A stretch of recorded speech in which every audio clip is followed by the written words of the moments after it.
Saya agak takut juga, jadi nggak berani jauh-jauhan. Akhirnya gue tengok ke belakang. Pas gue tengok ke belakang, suara yang tadi gue dengar itu bener-bener nggak ada. Bro, jangan nonton sendirian. Assalamualaikum warahmatullahi wabarakatuh, guys. Bertemu lagi dengan saya Raden Nyompros, dan teman saya ini channelnya adalah Rio Adventure. Jadi buat kalian yang belum subscribe channelnya Rio Adventure dan Raden Nyompros, segera subscribe dan jangan lupa bagikan video ini, nyalakan lonceng notifikasi agar kalian mendapatkan video terbaru dari kami. Oke, terima kasih. Oke, di video kali ini kami akan membahas tentang pengalaman dari kita, tentunya pengalaman tentang pendakian kemana yuk?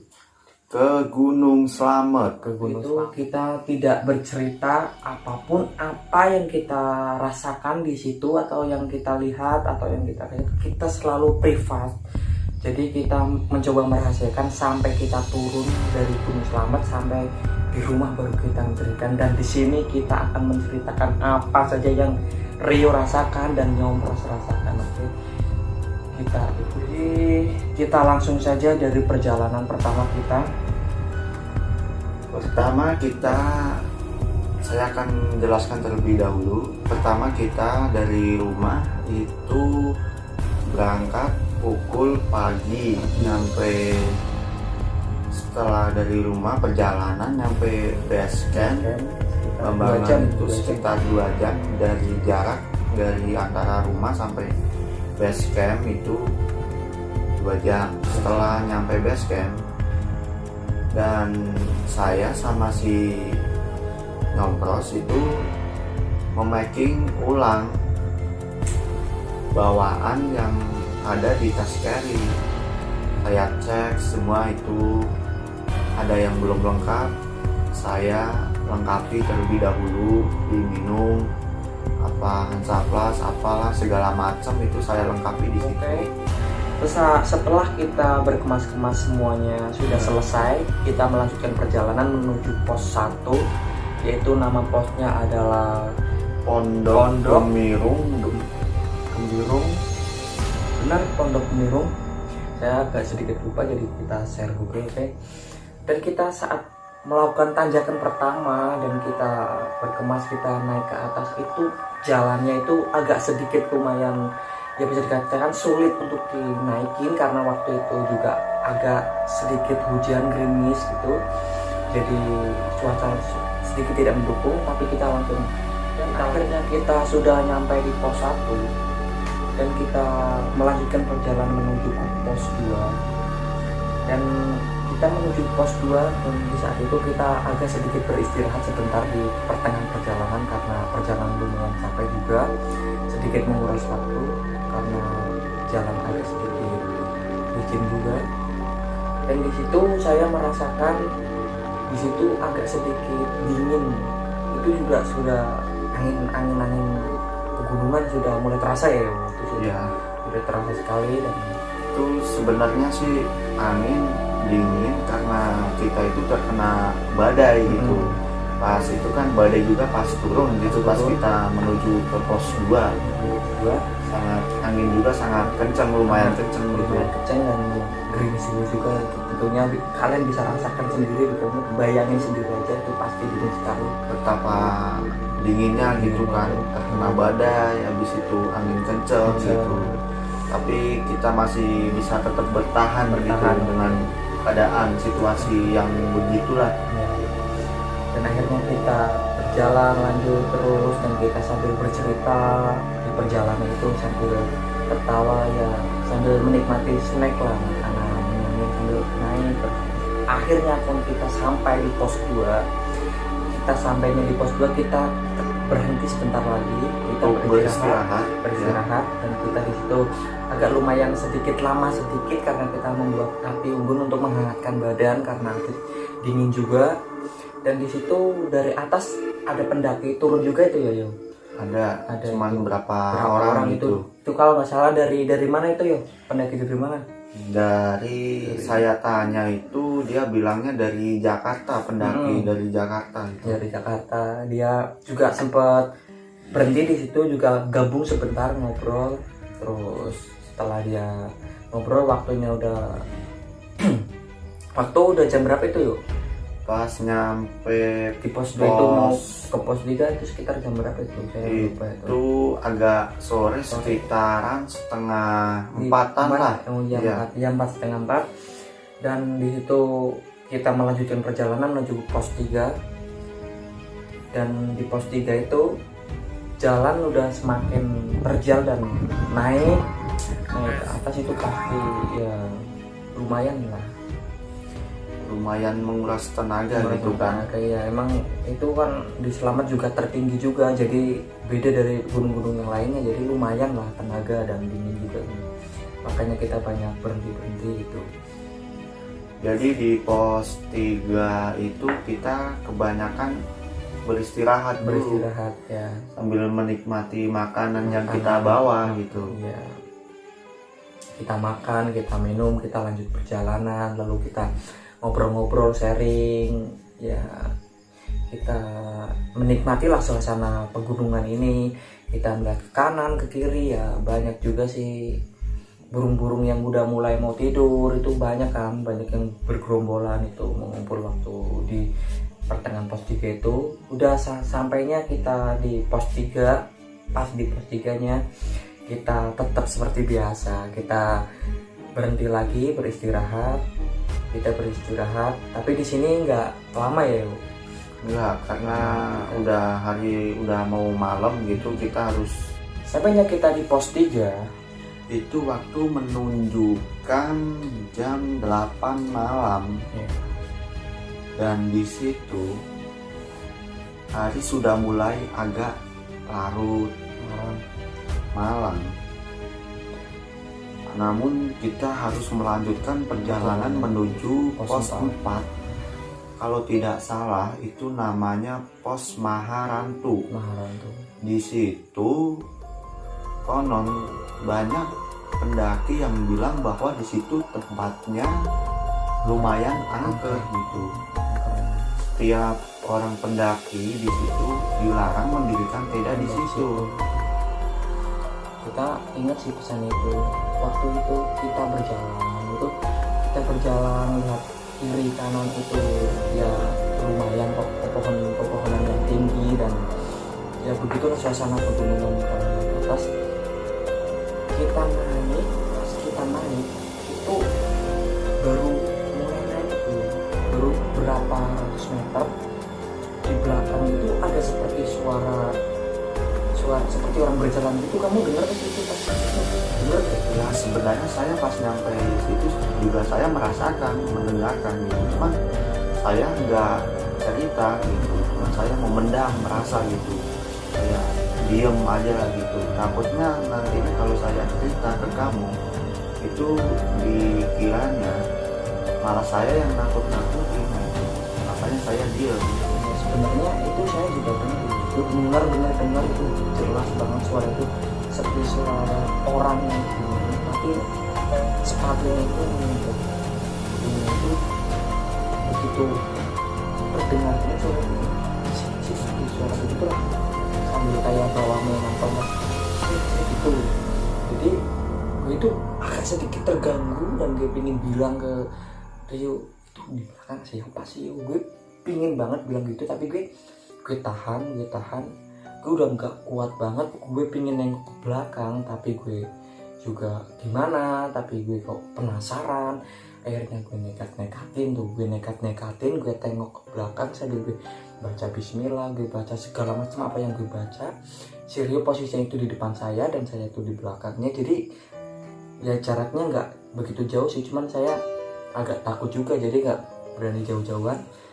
Akhirnya gue tengok ke belakang. Pas gue tengok ke belakang, suara yang tadi gue dengar itu bener-bener gak ada bener. Dan waktu itu ketika gue tengok ke belakang gue gak ada, gue langsung merinding spontan, langsung gue tarik si Rio, gue bilang ke si Rio langsung belakang-belakangnya, gue bilang gini, "Yo, jujur lu tadi dengar gak suara? Lu tadi denger kan, bener kan?" Dengar, saya mah dengar, cuma saya diem gitu, nggak berani bicara pas waktu itunya. Iya. Di dia bilang itu denger kan, iya tuh. Terus gue kan udah lihat tapi gue nggak bicara sama Siri tadi, di belakang nggak ada siapa-siapa. Gue cuma bilang, oh iya saya juga dengar itu paling suara ya biasa suara hewan hutan. Perasaan yang itu tadi gua udah mulai bodo amat gitu, udah nggak mikirin hal-hal yang mistis aneh. Gua udahlah pasrah aja, percaya sama yang bikin hidup gitu, Allah. Oke, kita lanjutin perjalanan sama Siri. Udah sampainya di pos 4. Akhirnya kita udah nyampe di pos 4 dan kita udah pukul sekitar jam 10 malam gitu. Badan udah terasa capek banget, waduh itu udah nggak kuat, bener-bener nggak kuat. Tapi kita udah masih ingat pesan tadi yang bahwa pendaki tidak boleh mendirikan tenda di situ ya. Iya ya, tapi kita mau gimana lagi gitu. Iya, udah capek, dingin, terus udah pikirannya karuan gitu ya. Kita terpaksa gitu kan mendirikan tenda di situ di pos 4. Di situ kita saling menyupport atau saling menguatkan bahwa semuanya itu yang terjadi atas kehendak Allah. Jadi kita tetap nekat aja berdiri tenda di situ. Hal-hal sesuatu lah, kita yakin aja kepada Allah gitu. Terus kita dirikan tenda di situ, lalu Sirio mendirikan tenda. Akhirnya tenda pun jadi kita mencari kayu bakar ya, mencari bakar ya, untuk sekedar menghangatkan tubuh gitu kan. Di situ kan udaranya sangat dingin sekali gitu. Itu aduh parah cuy. Akhirnya kita mencari kayu bakar. Setelah mencari kayu bakar, kita lalu bikin api unggun. Setelah membuat api unggun, kita menghangatkan badan, lalu kita ngobrol-ngobrol gitu ya. Ngobrol sambil mau masak gitu kan, buat makanan malam gitu. Kita sambil menunggu waktu besok biar bisa lanjutkan perjalanan ya. Iya. Dan akhirnya kita ngobrol, nggak terasa udah jam berapa itu ya? Udah jam 11 malam. Jam 11 malam itu juga. Dan kita harus istirahat gitu kan sih, untuk melanjutkan perjalanan besok. Nah di situ kita harus istirahat secukupnya gitu, tidur gitu kan. Nah pas kita tidur itu di dalam tenda, itu kita tidak bisa tidur nyenyak gitu. Ya. Jadi kita itu rasanya tidur kayak tidur ayam gitu. Tiduran ya, cuma iya, nggak bisa. Susah. Tidur pulas itu nggak bisa. Nah di situ sebenarnya gua itu mendengar suara ada orang yang minta tolong gitu. Dia itu sambil menangis gitu. Iya. Cuman pikiran saya, cuma halusinasi saya doang gitu. Karena tapi sebenarnya itu kamu juga ngerasain gak sih pas itu? Ya gue juga ngerasain itu sih, pas kayak suara, kalau yang suara orang minta tolong gue gak begitu dengar sih, kan juga begitu lagi yang mikirin ini bagaimana buat tidurnya, nggak begitu dengar kalau itu. Cuman perasaan saya itu nggak enak aja, bawaannya itu merinding gitu. Gue bawaannya itu ingin cepet besok pagi gitu, nggak ingin bagaimana ini nyelesainya malam ini gitu, pinginnya besok udah pagi gitulah gitu. Ya sebenarnya sih sama, saya juga pikirannya ingin cepat pagi gitu kan, biar bisa melanjutkan perjalanan. Tapi gimana, orang masih malam gitu, kita juga harus istirahat gitu. Kita istirahat, Sirinya juga tadi dengar suara yang nggak tolong itu terusnya gimana tuh, dia emang bener nggak itu sih itu sih. Nah pas gua dengar ada orang yang minta tolong gitu sambil nangis, di pikiran gua itu sebenarnya kayak kagak percaya aja gitu. Soalnya kita berada di tengah-tengah hutan gitu kan, ya, mana mungkin ada orang yang menangis minta tolong gitu. Perasaan dan bulu tangan saya itu udah bawaannya merinding semua gitu Itu ya. udah pasti sih. Lo juga nggak bilang sama gue nggak, itu kalau menutup masalah itu pasti bawaannya gimana gitu ya. Dan di situ mulut gue itu berdoa terus, baca Bismillah Bismillah itu udah berapa kali, Al-Fatihah, ayat kursi itu udah gua baca dalam hati, tapi pikiran gue itu masih aja gitu kurang tenang gitu. Soalnya kan kita jauh dari yang namanya permukiman. Itu udah jauh di pos 4 lumayan jauh sih. Itu yang paling parahnya lagi coy, paling parah itu pas di pos 4 itu gue masih teringat terbayang-bayang tentang yang tadi di perjalanan itu yang suara itu masih terbayang-bayang. Ini gimana halusinasi aja, tapi kalau halusinasi kok serius juga dengar. Dan di situ gue aduh parah, gue minta tolong sama suruh karena saya waktu malam itu manggil bener-bener itu kecil tuh, yang kecil tuh udah nggak kuat, udah nggak tahan tuh dia keluar dari gudang ya, tapi dia bilang sama si dia itu meninggal kecil. Dan di situ gua nemenin temen saya yang pengen kencing, gua antar itu, kamu kan yang di situ, terus kamu kencing di bawah pohon. Gua itu melihat kayak ada yang lewat gitu, dia ada jadi kayak bayang-bayang hitam langsung cepet menghilang, wus gitu. Cuman di situ gue pikirannya palingan angin, nggak pikiran yang aneh-aneh gitu pas di situ.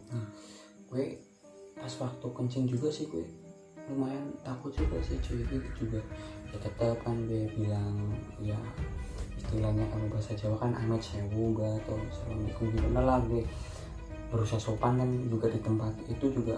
Tapi gue pas kencing di bawah pohon itu gue nggak sembarangan kencing aja, gue kencing juga pakai botol, cuman kan gue kan ya gue buat ceboknya kan pakai tisu basah ya, tisu basah atau embun-embun itu, gue pakai embun-embun itu buat pakai tisu basah. Akhirnya gue setelah itu gue tutup lagi botolnya, gue bawa nggak sembarangan terus gue buang, terus gue pasti pakai adab lah gitu. Gue bawa, setelah gue bawa si Rio juga di depan saya, gue ngikutin di belakangnya biasa. Nah pas di situ pas gue masuk ke tenda kan itu posisinya juga di belakang tenda ya, kan kita di belakang di belakang tenda kan pohon-pohonan kan inilah sebelah kanan. Jadi pas si Rio mau masuk itu pas buka tendanya gitu, tahu-tahu di dalamnya itu ada kayak sesosok, tapi dia warnanya itu hitam kayak bayang-bayang gitu. Tapi ada matanya merah-merah gitu. Iya, matanya agak kemerah-merahan gitu. Iya, di sini jadi bukan Rio saja sih, gue juga melihat, gue jelas banget gitu cuy. Aduh gue jadi langsung teriak gitu, shock langsung. Yang anehnya lagi, makhluk itu tiba-tiba langsung menghilang gitu. Nggak tahu dia hilangnya ke atas apa ke bawah ke samping itu nggak lihat, tiba-tiba langsung hilang di dalam tenda gitu. Tuh perasaan aneh banget itu. Gue langsung sama gimana nih, langsung panik lagi, shock. Lalu kita masuk aja langsung bismillah segala macam. Kita di situ juga tidur juga lumayan mencoba untuk tidur nyenyak, tapi masih aja gitu kan, nggak bisa kita ya, masih kepikiran hal-hal yang aneh gitu, mistik apalah gitu. Kita berdoa gitu, kita berdoa aja apapun yang terjadi semuanya atas kehendak Allah. Kita masih gitu, kita doa sholawat segala macam, kita bawa itu, kita yakin kita saling menguatkan. Padahal sih rasa kita masih takut ya, kita semua benar-benar takut itu. Aduh berkabar ya, masih jam 1, masih lama loh, waktu 1 jam itu lama banget gitu. Karena kita di situ kita belum tidur, kita saling ngobrol ya, akhirnya kita pun tertidur sendiri ya,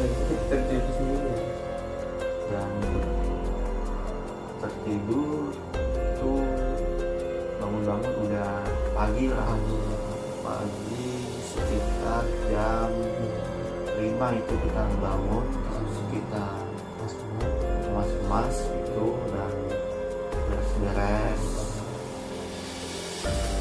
Ya sudah kemas barang-barang kita udah langsung dekat langsung kita ke atas, kita langsung melanjutkan perjalanan menuju ke pos 5 ya. Kita langsung ke pos 5 itu pukul masih jam 5, akhirnya kita berjalan ya masih normal lah, kita saling bercerita dan perjalanan ke kejadian semalam gitu.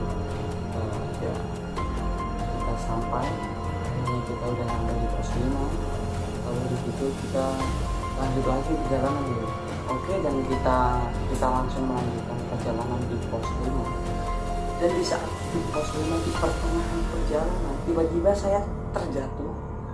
Gue terjatuh dan Siru juga terjatuh dan gue nggak sadar, nggak gitu, gue tiba-tiba gue sama Siru bangun-bangun sedang perang. Nggak tahu kenapa gitu. Kita sedang perang melawan penjajah, tapi gue selalu menembak para mantan. Menembak para mantan sih. Jadi begini nggak nyambung ya. Jadi begini, Lu gila banget gitu. ya, Mantan tapi ditembak gitu. tembak. Iya, gue tembak biar mampus. Ternyata Padahal mantan itu barang bekas. barang bekas Lu kagak harusnya nyadar gitu ya. harusnya dibuang cuy. Tapi tembak aja cuy. Aduh, parah cuy. Setelah itu gue ternyata ya beginilah filosofi mimpi. Mimpi itu selalu nggak nyambung cuy. Nggak Makanya masuk akal nggak gitu. masuk akal. Jadi buat kalian harusnya itu bekerja, jangan banyak ngimpi dan menghayal. Jadi begini, perjalanannya gimana? Jadi nggak nyambung dan selalu bikin pusing. Begitulah mimpi. Waduh, jadi kamu sebenarnya bohong. Cerita ini hanya bohong. Oke lah guys. Iya guys, kita bohong. Jadi Anda itu tadi mendengarkan cerita tentang mimpi yang tidak pasti, alright.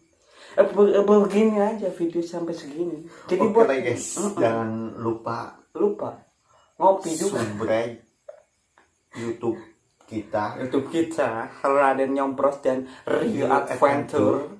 Jadi kita collab bareng tentang ngopi podcast hari ini. Jangan lupa ngopi. Jangan lupa komen dan jangan lupa like and share. Subscribe juga cuy. Oke, terima kasih. Assalamualaikum warahmatullahi wabarakatuh.